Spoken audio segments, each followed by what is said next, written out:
You become one of the most passionate campaigners for Mr. Trump, isn't it?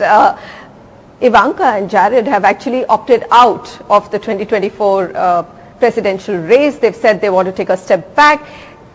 And there is a differing opinion saying that, they've stepped back simply because the last term of the President Trump was very controversial. Is that so? Oh, again, I don't know if it was controversial when you talk about reality, right? There's what was created. And you saw that with me here in India, right? When we had a pretty good conversation about India, and then the Washington Post gets a hold of it and said that I said something that no one with a brain or no one that was actually watching the interview would have said. So it was controversial because Russia was made up, because of they created controversy because they didn't like someone stepping in from the outside that was challenging the power structure that existed in Washington, D.C.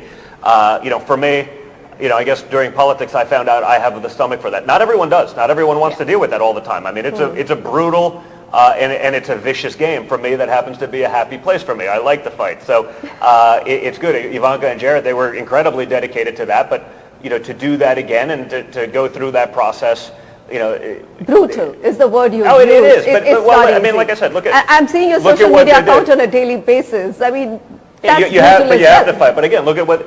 I mean, they were out there. The top people in the U.S. government, wanted to try me for something that is punishable by death. I mean, again, it was all nonsense. I mean, there's a better word for it. I just don't think I can use it on TV.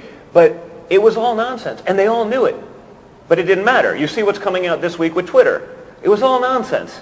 Everything's a conspiracy, except for 6 months later when it turns out to be 100% true. So while they say it was a tumultuous, well, it was only tumultuous because that was created by the press.